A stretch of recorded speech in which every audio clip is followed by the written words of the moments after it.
एक लंबे समय पहले सोमवार के दिन मार्च 11 की तारीख साल 1918 में फोर्ट रायली नामक कांसास के एक सैनिक प्रशिक्षण केंद्र में लगभग 26,000 जवान थे और उस दिन प्राइवेट एल्बर्ट गिचल नामक बावर्ची को नींद से उठने में बहुत दिक्कत हो रही थी।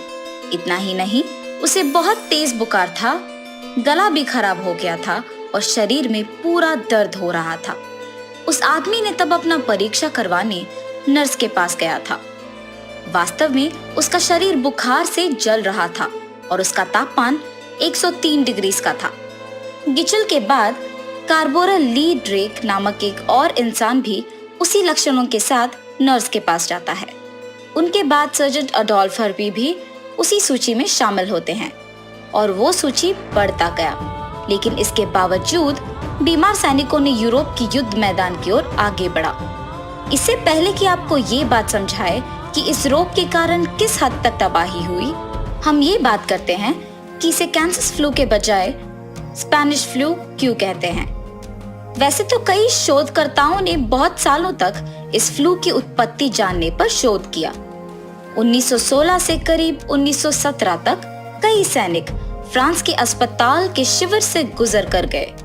वहां के विकृति विज्ञान के अनुसार एक फ्लू जैसी जानलेवा रोग की सूचना दी गई थी। एक और सिद्धांत का सुझाव था कि ये फ्लू उस शिविर के पास स्थापित खेत में मौजूद मुर्गियों से सुअरों को फैला और उनसे मनुष्यों को। कुछ और लोगों का मानना था कि इस फ्लू की उत्पत्ति ऑस्ट्रिया में या चाइना में या पूर्व एशिया में या फिर अमेरिका में हुई है। ये फ्लू यूरोप में आयात किया गया था कि वही उत्पन्न हुआ। इस बात का चर्चा अब भी जारी है। इस फ्लू को स्पेनिश फ्लू बुलाने का कारण सिर्फ ये था कि युद्ध के समय में स्पेन का समाचार माध्यम ने उनके अखबारों में यही छापा था कि स्पेन युद्ध की तटस्थ देश बाकी देशों की तुलना में इस फ्लू के कारण सबसे ज्यादा पीड़ित है और ऐसे सभी उस फ्लू को उसी नाम से जानने लगे।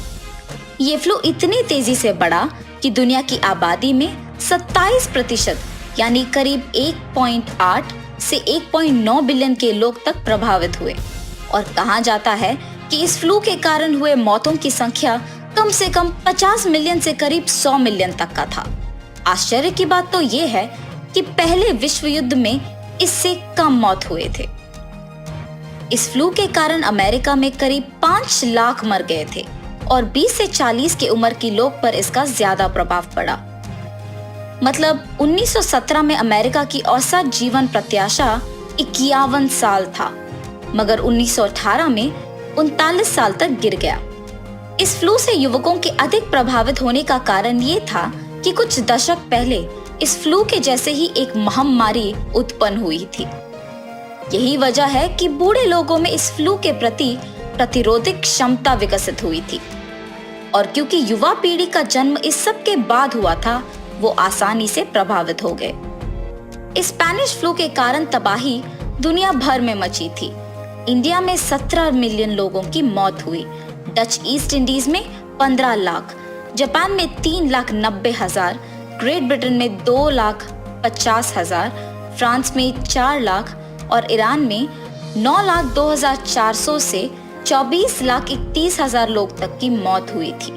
कुछ छोटे विश्व समुदाय मौत के मामले में सबसे ज्यादा प्रभावित हुए क्योंकि उनके घर एक दूसरे के बहुत करीब थे। जैसे जर्मन समोआ 90% आबादी स्पेनिश फ्लू से प्रभावित हुए थे। उनमें से 30% पुरुषों की, 22% औरतों की और 10% बच्चों की मृत्यु हुई। जब एक तरफ विश्व के कई देश स्पेनिश फ्लू से अधिक प्रभावित हुए, दूसरी तरफ कुछ ऐसे भी थे जिन पर कोई प्रभाव नहीं हुआ। ये इसलिए हुआ क्योंकि वो दूर दराज के द्वीप थे, जैसे फिजी के लाओ और यासावा द्वीप और ब्राजील के माराजो द्वीप। अलास्का के कुछ भाग भी इस महामारी से बच गए थे। अब तक तो आप समझ चुके होंगे कि स्पेनिश फ्लू के कारण दुनिया के चारों ओर कितने देश गंभीर रूप से प्रभावित हुए और ये भी कि कितने लोग की मौत हुई। पर अब हम ये समझने की कोशिश करेंगे कि ये फ्लू इतने देशों तक इतना जल्दी कैसे फैला और क्यों इसे कोई नहीं रोक पाया। वैसे ये बात जाहिर है कि सैनिकों के एक दूसरे के पास अस्वस्थ्यकाल परिस्थितियों में रहना और साथ में एक जगह से दूसरे तक जाके शिविर लगाना इस फ्लू के फैलने का एक मुख्य कारण है। इतना ही नहीं, वो युद्ध कोई साधारण युद्ध नहीं बल्कि विश्व युद्ध था जिसमें काफी देशों ने भाग लिया था। इसलिए सैनिकों को अक्सर यात्रा करना पड़ता था। माना जाता है कि फ्लू की पहली लहर किसी भी अन्य फ्लू की तरह काफी सामान्य था, लेकिन युद्ध के दौरान सेना की यात्रा के कारण फ्लू की दूसरी लहर काफी घातक था। एक ऐतिहासिककार का कहना था कि ये निश्चित रूप से स्पेनिश फ्लू का दुनिया भर में फैलने का एक प्रमुख योगदान कारक है। फ्लू की पहली लहर को साधारण होने के कारण किसी ने ज्यादा ध्यान नहीं दिया था, मगर दूसरी लहर इतना बुरा था कि युवा लोग इससे प्रभावित होने के 24 घंटों से पहले ही मर जाते थे।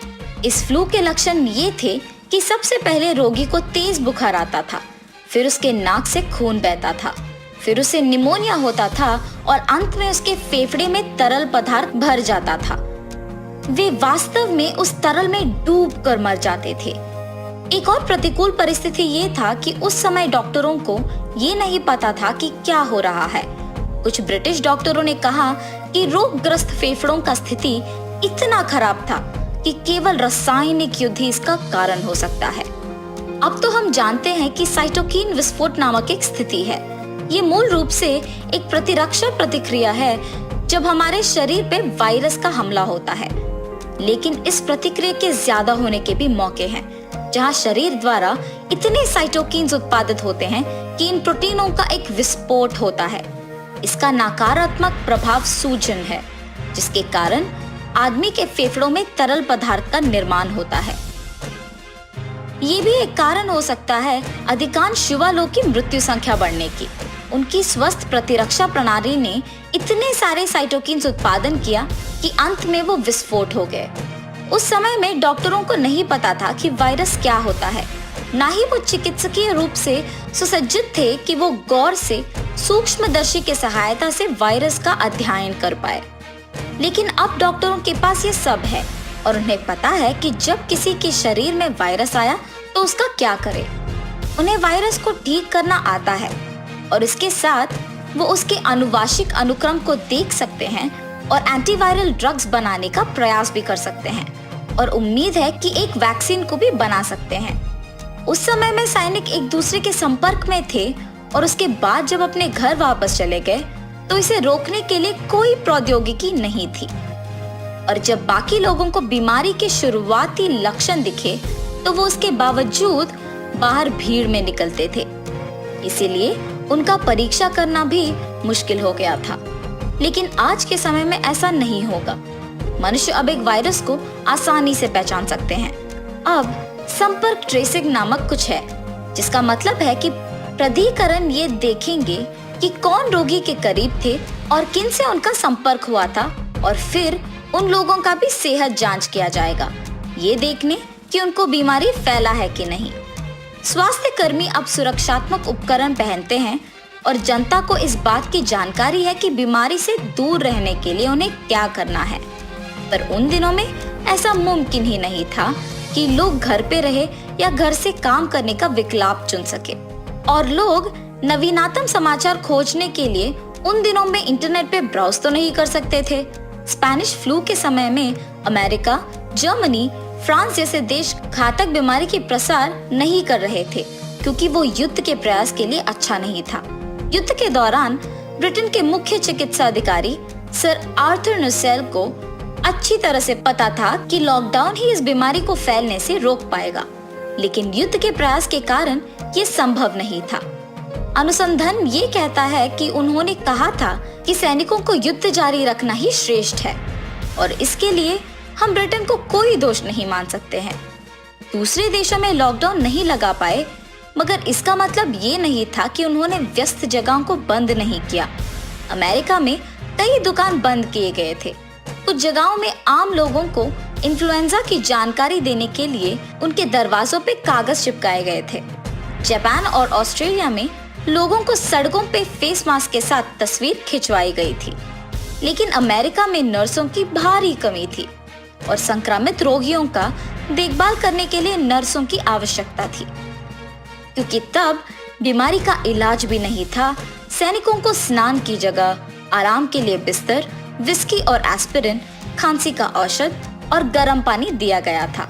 बीमार सैनिकों की मदद करने 9,000 नर्सों को भेजा गया था और उनसे भी अधिक अमेरिका के सैन्य शिविरों में भेजे गए थे। मगर वो काफी नहीं थे, क्योंकि युद्ध से ज्यादा फ्लू के वजह से बहुत सैनिकों की मौत हो गई थी। स्पेनिश फ्लू का ज्यादा फैलने के कारण ये भी है कि कई नर्सों को मदद करने से इनकार कर दिया था, इस वजह से कि वो या तो काले नर्स हैं या फिर छोटे संस्थानों से पढ़ के आए।